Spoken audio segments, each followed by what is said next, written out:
Bonjour et bienvenue dans mon dîner en moins de 15 minutes. Le principe, vous posez votre tablette, votre mobile, votre ordinateur sur votre plan de travail et on cuisine ensemble un plat complet pour le soir en moins de 15 minutes. Et aujourd'hui, on va réaliser un poulet biryani. C'est une spécialité indienne qui est très savoureuse. On y va? Première étape, il faut du riz et le faire cuire parce que cru, c'est pas très bon. Donc ce qu'on va faire, c'est déjà le rincer. Alors du riz, il en faut en général, on va dire pour un accompagnement 50 à 60 grammes par personne. Pour un plat principal, comme là, on va dire 70 grammes.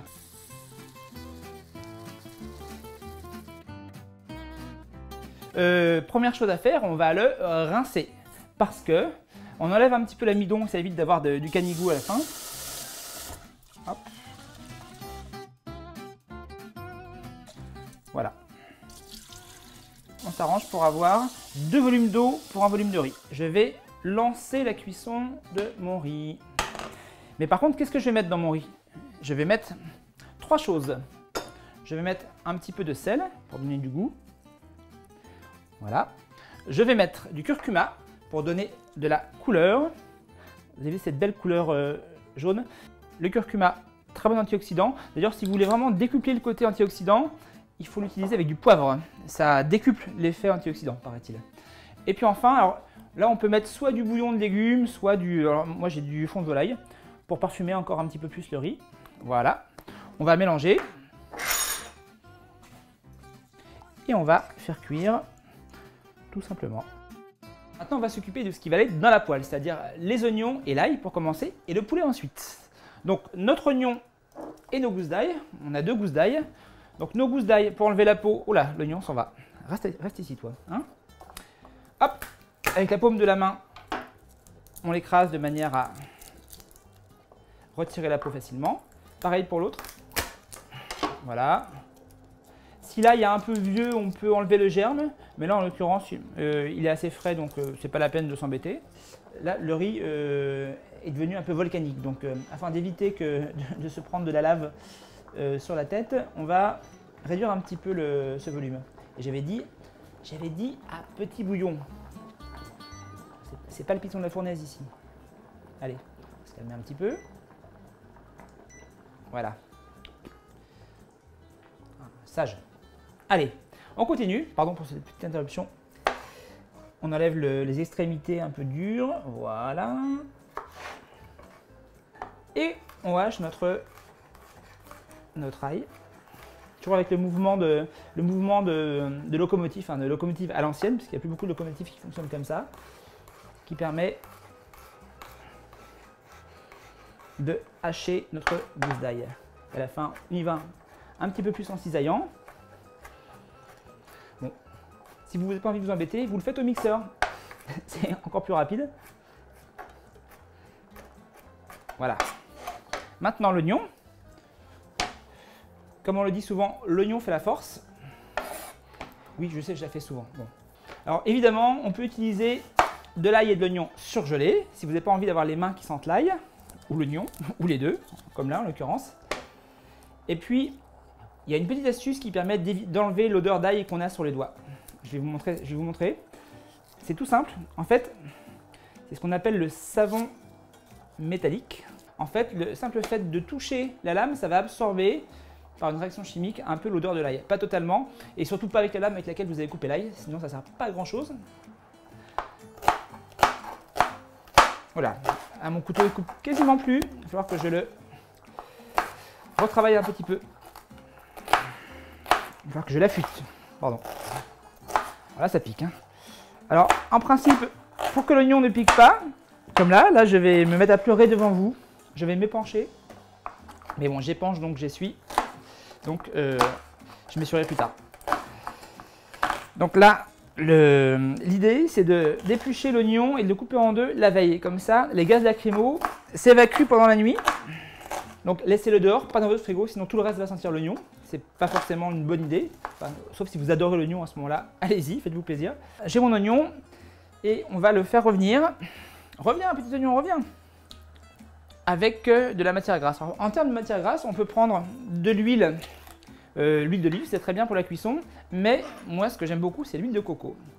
Car a priori, d'après les dernières études, les graisses saturées seraient meilleures pour la santé en cuisson parce qu'elles n'émettraient pas d'amylacées. Les amylacées, c'est des substances cancérigènes qui sont émises par l'huile dès lors qu'elle cuit, enfin les matières grasses, et c'est ce qu'il faut éviter. Donc là, l'huile de coco, elle a un point de fumée, c'est-à-dire un moment où elle émet des substances nocives très élevées. Donc on peut faire chauffer, ce qu'on va faire. On va le mettre plutôt ici d'ailleurs. Je vais le mettre là, comme ça. Ça permet à notre riz de cuire doucement. Voilà. On va faire chauffer notre matière grasse tranquillement. Mais vous pouvez aussi utiliser, alors, selon les goûts, de l'huile d'arachide, de l'huile de tournesol, et l'huile d'olive qui, paraît-il, a le parfait équilibre pour la cuisson. Bon, mais là encore, les avis sont différents, donc à vous de voir. Pendant que l'huile chauffe, je vais aller chercher les escalopes de poulet.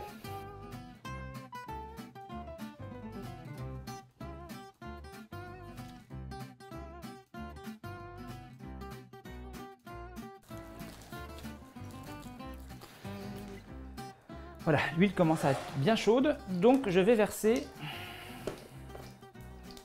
mon ail et mon oignon. Et qu'est-ce que je vais mettre avec? Je vous le donne en mille.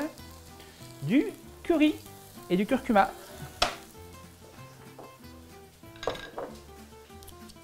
Alors qu'est-ce qu'on a dit? On a dit, bon, le curry c'est bon pour le goût. Alors là vous mettez le curry en fonction de ce que vous aimez. Si vous aimez bien épicé, bien parfumé, vous mettez la dose comme j'ai fait. Et le curcuma, ça sent déjà très très bon. Le curcuma évidemment, qui est un très bon antioxydant, avec, j'ai dit tout à l'heure, avec du poivre. Le poivre décuple l'effet antioxydant du curcuma. Voilà, maintenant je vais remuer tout ça. Alors là j'ai pris du curry en poudre, on peut prendre aussi de la pâte de curry. La pâte de curry c'est juste du curry avec quelques petites épices en plus et de la matière grasse surtout principalement, du beurre clarifié en général. En Inde, sachez qu'on on prépare les currys avec du beurre clarifié, ce qu'on appelle le ghee aussi, qui est une matière grasse. On peut l'acheter en pot dans les magasins bio. Alors, je passe le bonjour à Bina qui fabrique le beurre clarifié. C'est la marque Bendy qui est excellente, que vous trouvez en magasin bio.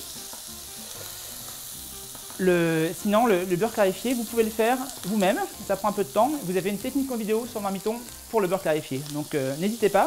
Et le beurre clarifié, c'est une très bonne matière grasse pour cuisiner parce qu'on évacue les impuretés qui font brûler le beurre et qui l'amènent très vite à ce point de fumée et à l'émission de substances nocives. On va faire revenir tout ça, ça sent déjà très très bon. Et là, pour pas que ça brûle, on va mettre un tout petit peu d'eau. Je vais chercher un petit verre d'eau.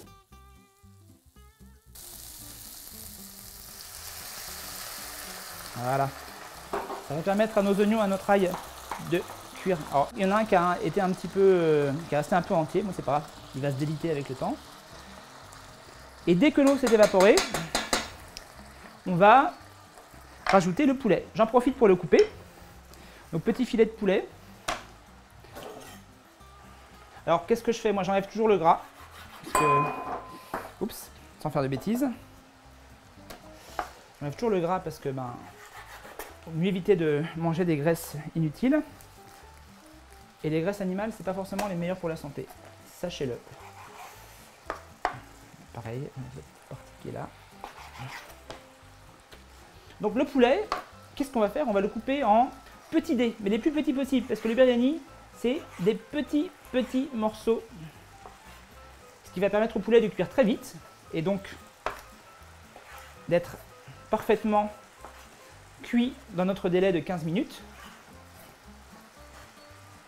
Alors vous pouvez le faire aussi au ciseau.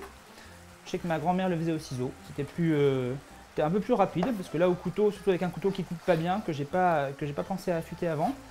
Alors, donc soyez futé, pensez à affûter. Et je sais, j'aime bien les jeux de mots à 2 balles. Mais l'idéal, c'est d'aller chercher le poulet chez votre petit fermier. Alors si vous n'habitez pas à côté d'une ferme, privilégiez les circuits courts, c'est sympa aussi.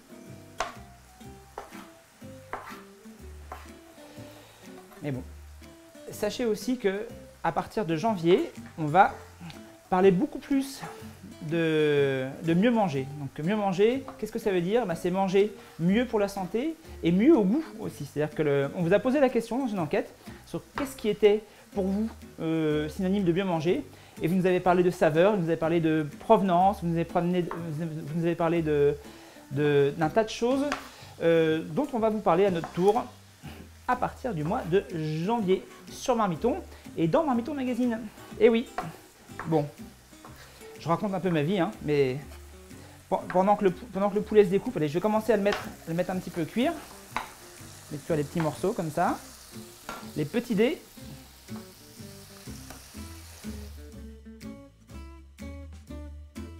Je vois déjà les végétariens chez vous me dire, mais encore du poulet? Mais on peut pas faire quelque chose de végétarien avec ça? Bien sûr que si. Là, vous pouvez utiliser du tofu, ça marche très bien aussi, voire même carrément des lentilles. Parce que c'est vrai qu'en Inde, beaucoup de gens sont végétariens et les gens mangent énormément de lentilles, notamment les lentilles corail. C'est un lapsus, parce que je pensais au dal. Le dal, c'est une soupe de lentilles corail. Ce sont des lentilles oranges qui sont très très bonnes. Et vous pouvez tout à fait faire ce plat de façon végétarienne, des petits légumes à la place du poulet, c'est très très bon aussi.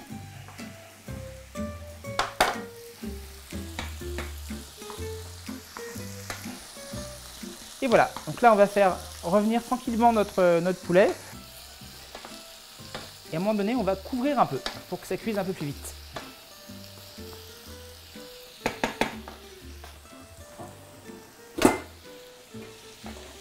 Là, vous allez voir en quelques secondes le couvercle s'embuer. Maintenant, le riz. Le riz, là, il est à peu près cuit. On laisse toute l'eau s'évaporer. De toute façon, là j'ai baissé un petit peu la température. Là, pour le goûter, vous prenez juste un petit grain. Attention à ne pas vous brûler. Là, il est bien. Le riz, on laisse juste l'eau s'évaporer. J'ai coupé le feu sous le riz parce qu'il est cuit. Mais on laisse sur la plaque pour que l'eau qui est encore dedans s'évapore. Et on laisse le poulet cuire. Hop. On va laisser mijoter le poulet tranquillement, 5 minutes, comme ça, à couvert. Le temps d'aller prendre l'apéro, d'aller prendre une douche, d'aller faire ce que vous avez envie de faire, le temps que ça cuise. A tout de suite. Alors maintenant, notre petit poulet est cuit. Donc, qu'est-ce qu'on va faire? On va le mettre tout simplement dans notre riz. On va mélanger. C'est le principe du biryani. Le biryani, c'est un petit peu comme une sorte de riz cantonais, mais façon indienne. Donc, ce qu'on fait, c'est qu'on le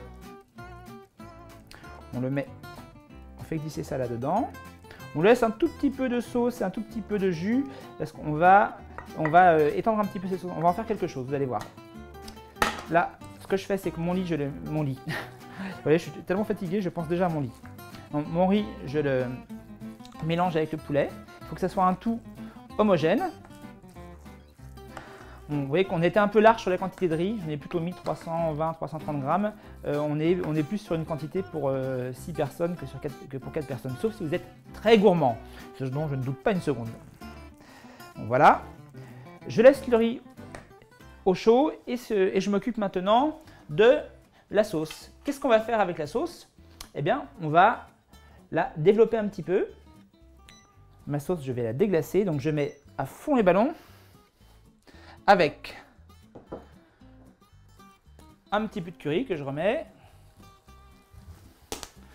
un petit peu de piment. J'y vais un peu sur le piment et un peu de fond de volaille. Évidemment, de l'eau.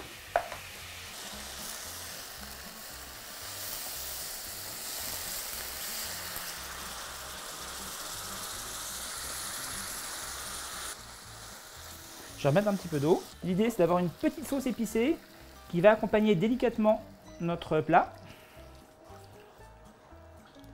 Il ne faut pas que j'oublie de saler d'ailleurs.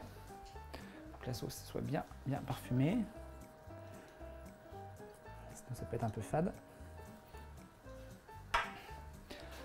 En même temps, pas la peine de trop saler parce que les épices, ça a l'avantage de parfumer énormément, d'amener des saveurs. Donc, pas la peine d'utiliser trop de sel parce que il y a déjà assez de goût comme ça. Donc voilà, là, elle a une bonne texture. Il faut qu'elle soit un tout petit peu, qu'elle épaississe un tout petit peu. On peut stopper. Et là, on va la servir dans un petit ramequin posé qu'on va servir à côté de chaque assiette. Là, j'en mets un petit peu. Et donc, qu'est-ce que je vais faire? Je vais servir un petit peu de ce poulet biryani, qui a une très très belle couleur dorée, hein, comme vous pouvez le voir. C'est hyper bon, ça sent super bon. Dit-il modestement, évidemment.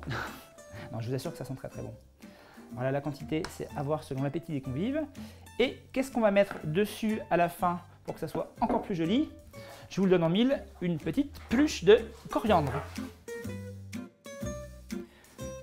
Et voilà mon biryani de poulet et sa petite sauce pimentée. Sur ce, je vous dis bon appétit et à très bientôt. Ciao, ciao!